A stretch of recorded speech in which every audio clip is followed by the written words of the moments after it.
Employment Recruiter Podcast. I'm your host, Brett Clementson. Today, we have a few extra faces in the room. Jon from our office. Jon, how are you going? Very well. And Elizabeth Aitken, partner. I'm good. Partner at SLF, one of the youngest partners when she was appointed. And here today, because you're an employment lawyer, is that correct? That's exactly right. Yes, I got it right. Everyone knows and everyone's read about it, everyone's seen it, this right to disconnect reform. And we've seen the headlines, we've looked at the reform, we've seen the articles, but why I wanted to get you in was that you're the expert, and I think there's a few bits and pieces between the cracks that I really want to address, and just to make sure that everyone is on the same page and ultimately doesn't, find themselves in hot water, right? So, let's just start with what is the right to disconnect reform. It's a Fair Work Ombudsman. They've put this thing out. I'm assuming there was a requirement for it. I mean, I want to start with there. Is this something that keeps coming up that you felt this piece of legislation needed to come into place, or did it come out of nowhere? Well, look, I mean, I think that there has always been discussion around what working hours are reasonable, certainly in Australia and beyond, what are employees' expectations around the balance between work and home life. But I think that the right to disconnect was in itself, in a way, quite surprising. It was a fairly controversial reform that the government pushed through at the last minute when the second closing loopholes bill was passed. And there wasn't a great deal of consultation with business before that was passed. It's amended a really central piece of workplace legislation, which is the Fair Work Act. Many of you would have heard of it. And now it includes a new right for workers around out-of-hours contact. It's also now been implemented in all modern awards as of 2 days ago. So it's really fresh. Wow. And that's, of course, why the recruitment industry is so interested in it, as are other industries. And in effect, the reform gives workers the right to refuse contact from their employer or from another person in relation to work outside their working hours. So if, for example, an employee gets an email, a phone call, a text message, social media comms outside of their work hours, then they can ignore it if it's not unreasonable to do so. And the contact doesn't need to just be from the employer. It can be, and often in the recruitment industry I find it will be, from clients, from candidates, from staff at other recruitment businesses with cross referrals, or it might be members of the general public. Now, I think that the most important caveat in all of this is that the employee can refuse the contact only if that refusal is reasonable. Now, let's explore that. Because so there's so many bits in there. So first of all, I texted a client on a Sunday night because he needed to meet someone Monday morning, and I finally got the time. And we have a little bit of banter. His first response was, right to disconnect. And clearly I said, well, that doesn't come into place till tomorrow, so suck it. But that was really like me going, I didn't know if it applied to me, to a third party, but you're saying it does.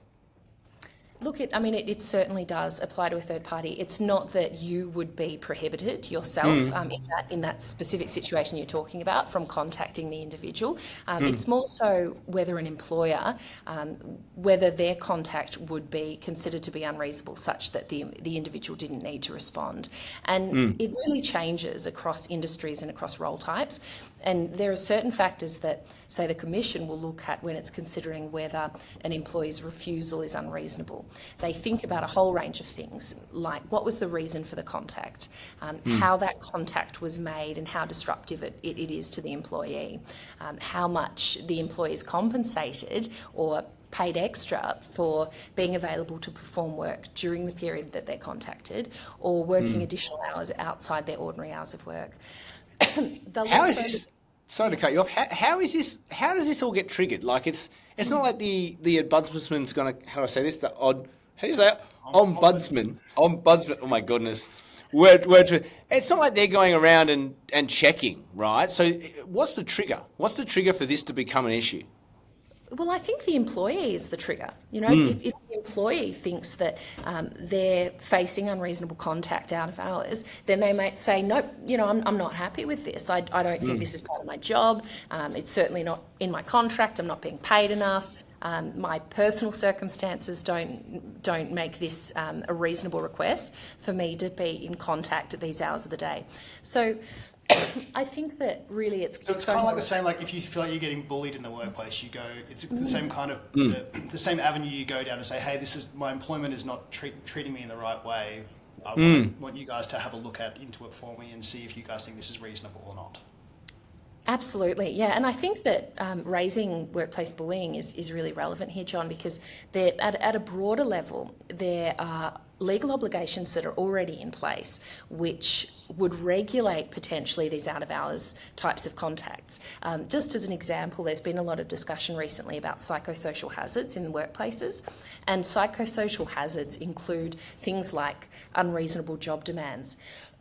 And if an employee is facing a psychosocial hazard in the workplace that causes them psychological injury, then that could potentially raise liability for an employer in terms of its compliance with state-based occupational health and safety laws. And it could create a situation where an employee makes a workers' compensation claim or makes another type of claim like breach of contract or adverse action or unfair dismissal or so on.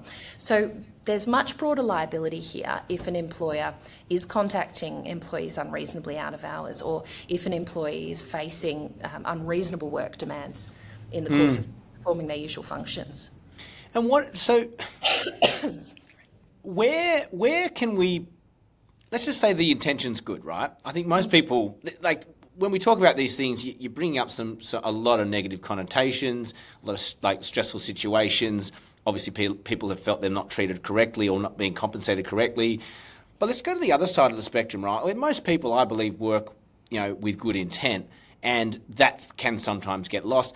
For those well-intended people, and let's just say it's me, I a lot of the time use the day for phone calls for work to deal, with internal calls and messaging and do the actual work. But sometimes I just sit on my laptop at night and I'll pump out emails, and it might go internally to John or whoever.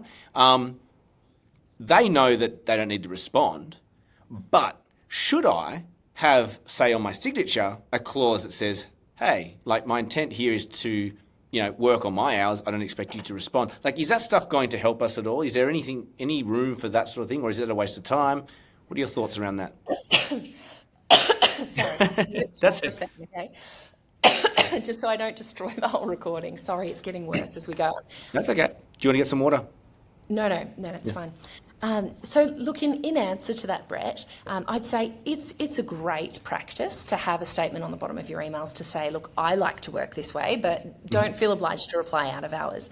But I think there's probably more material things that employers certainly can be doing in order to make it clear what the expectations are of a role and what their practice is in terms of managing out of hours contact.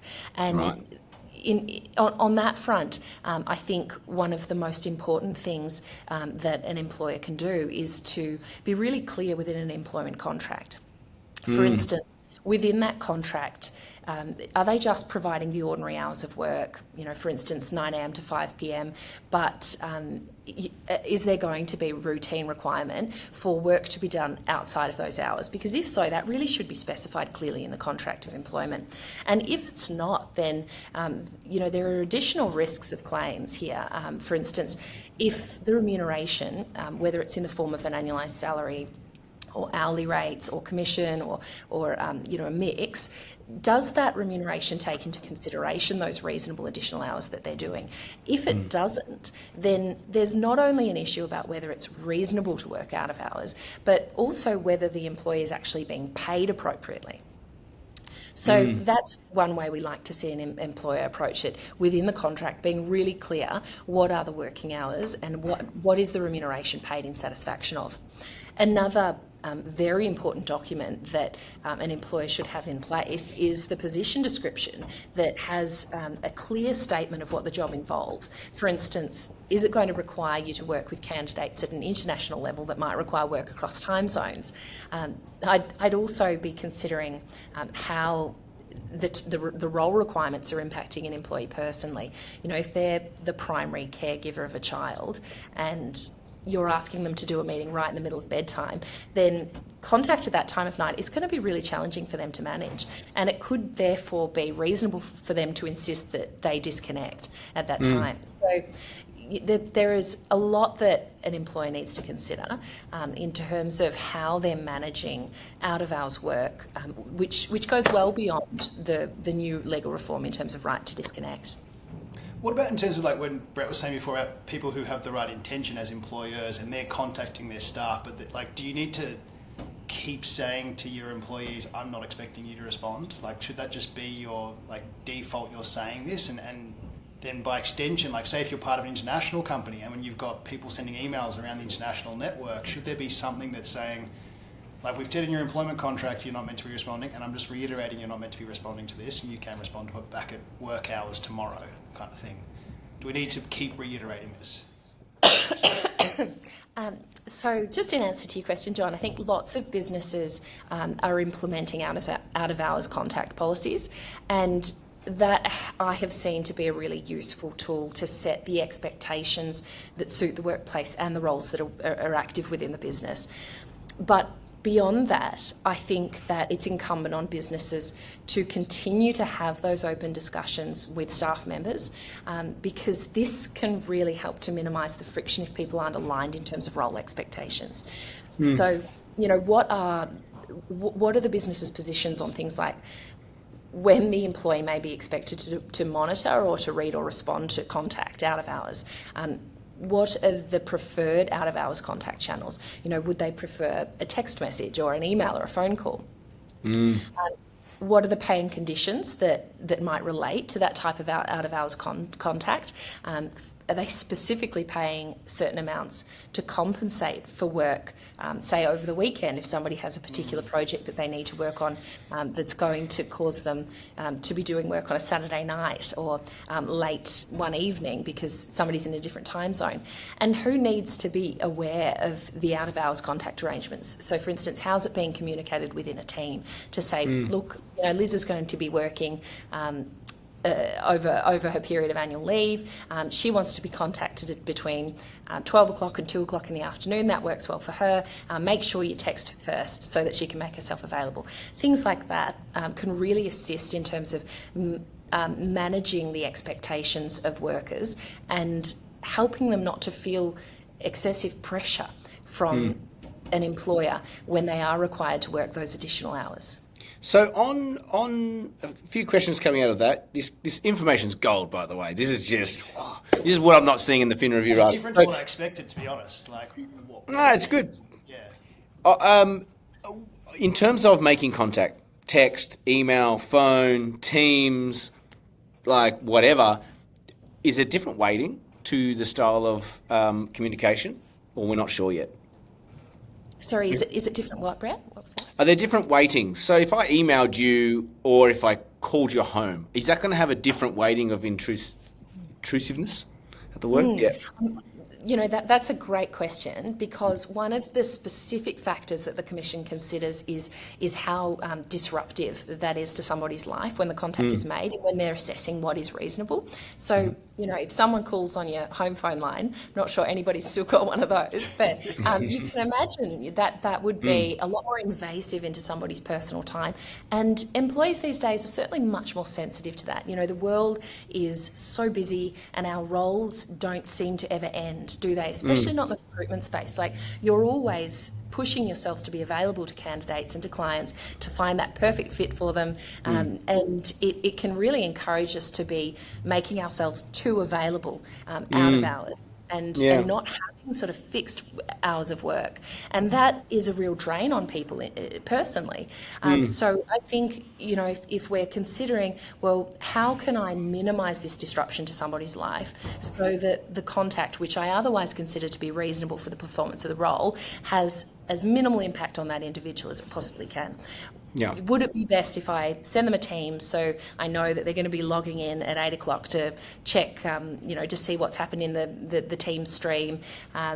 Would that be best, or would it be better to send them an email so I know that, they'll receive it only in the morning once they start up their for the day. So definitely we have to think about the method in terms of communicating with our staff, but setting that sort of thing in advance and asking the individual and saying what works best for you can go a long way towards appeasing everybody, especially in circumstances where we know that they are working so hard and have so much pressure on them to get things done with a greater degree of urgency than there was in the past. Yeah, and do you see that there are going to be any particular sectors that are more prone to exposure? Like, are you already hearing like, oh, we've got to watch out for that sector or this sector because that's rife, or we're not sure yet? Well, I mean, I would think that the recruitment industry is in itself one that we need to watch, because I saw it text me at 9:30 last night asking me questions about stuff, and I was like, no. I had someone call me on Christmas Day, but like, what, that's a candidate calling. You can't really do much about that. But I suppose you're saying if your employee is saying, take that call, why didn't you take that call? That could have been a placement. That's the problem, right? Absolutely. And look, I mean, I do that myself all the time. I'm always monitoring my emails, but at the same time, that's the role that I've chosen to take on. But somebody, say, in a more junior recruitment level role, that may not be what they signed up for. We'd look at the employment contract. Have you made those disclosures to them? These are going to be the requirements for your role. But certainly, I think that the recruitment industry is one where, similar to other industries, we don't always have a great deal of visibility over our workers. They're working very flexibly, and often they're remunerated on a base salary, but also subject to commission payments. Yeah. So we know they're working really hard because they want that commission payment, but it also means they're working a lot out of hours. And I think that's problematic because we don't know when and how much they're working. And from a disconnecting perspective, well, what does that mean? When have they actually disconnected from work so that it might be unreasonable for us to make contact and require them to respond? And also from another perspective, I think in terms of simply the law, the Fair Work regulations, most specifically, they have very prescriptive terms in terms of requiring all employers to have certain time and wage records. If you've got an employee that you've got very little visibility over, we don't necessarily know when and how much they're working. And this can be a big problem if the Fair Work Ombudsman comes along and they require production of employee time records, because we may not be able to produce those records saying, well, they worked here and here and here. And so, perhaps they should have or should have received additional payment for it, and there might be exposure to underpayment. If they're getting paid commission, though, is that reasonable payment for doing the after-hours work? Like, would that cover an employer? Yeah, well, look, I mean, that would depend very much on the wording of the employment contract. I don't think that I have seen a contract in the recruitment industry recently that has been as specific as that, saying that commission payments are taken to satisfy ordinary hours of work plus reasonable additional hours. But, that would be desirable to sort of try to minimise the risk around an underpayment claim, as well as... Should it be something that people are reissuing contracts now to kind of...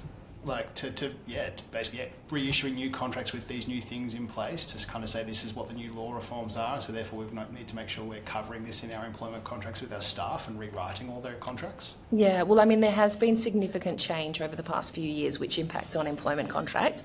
So I think any business needs to be looking at their contracts at this point in time. I wouldn't specifically be approaching it in terms of a right to disconnect issue. I think that there are more indirect ways in which a contract deals with that issue. And one is through modern awards. We know that the modern awards have been updated to reflect the right to disconnect reforms. And often in the recruitment industry, we don't see much consideration given to what modern awards might apply to a business in Australia. And in fact, depending on the level and the skills and the qualifications of the individual, there are awards that could apply. The Labour Market Assistance Award, the Clerks and the Miscellaneous Awards might be relevant. So a contract, first and foremost, needs to reflect what modern award might be relevant for that employee and for their operations. Second of all, I think the remuneration clause always needs to be carefully worded. For instance, if you've got an annualised salary in place, then you need to specify what it's paid in satisfaction of. Is it based on 38 hours of work per week, because if so, the business might be exposed to a claim for additional payments if the employee is routinely working additional hours. And if the worker is expected to work out of hours to get the job done, then really they need specific compensation for that, and it should be clearly expressed in the contract. Is there this is a new law for us, but is there anywhere else globally that has a similar law? Has this been copied from the UK or another jurisdiction that we can kind of see how this plays out over time? Well, yes. I mean, there are many jurisdictions overseas where there have been similar legislative protections for workers. There actually have been protections in Australia which have related to the right to disconnect. For instance, Victoria Police has had an enterprise agreement in place for many years which specifically allows employees to say, no, I'm done for the day. But I think at that broader level, there have been and are plenty of laws in place that require an employer to consider what is reasonable in terms of working hours, what goes beyond reasonable, what might constitute a risk to the health and safety of a worker if they're working excessive hours. So in a way, this situation has already been managed under Australian law as well as in foreign jurisdictions. But I think that to codify it in the way that the government has will certainly serve to emphasise an employee's right to have that separation between their work and their personal life, and will probably encourage legal claims, if not directly in the new jurisdiction in terms of seeking a stop order from the Fair Work Commission, but otherwise certainly in a range of other areas where they have potential rights and causes of action. And I'm going to wrap this up with one more question, which I think I'm just curious about now. It is, as of recording this Wednesday, the 28th of August, the new laws came out on Monday, the 26th of August, so 2 days ago. Are we aware of any claims already triggered around this? I don't think anyone can move that fast. I would just note that for small businesses, this law will apply from the 26th of August next year. So that's any business with less than 15 employees and for employees of small businesses. But certainly, if you haven't got your house in order already, then it's a point of priority. Okay, cool. And look, lastly, for everyone listening at home, whether they're recruiters, whether they're just, they own a business or whether they work within it, if they feel like, oh crap, I'm exposed here, I haven't looked at my contracts, I haven't got these clauses in place, I haven't got these policies in place, are you the sort of person that they can go to ask for advice and get some of that help with? We'd love to hear from you. Absolutely. Okay. So we'll put we'll pop your details in wherever you're listening to this. It'll be below. Email, contact numbers, everything like that. So, Liz, that was phenomenal. Thank you so much. Thank you, Brett. Thanks, John. Good to join you both. Yeah, excellent. Guys, that's all we have time for today. As always, like, share, subscribe. This is one you want to share with your friends because it's going to help someone in your networks. As always, have an amazing day and may all your deals come true.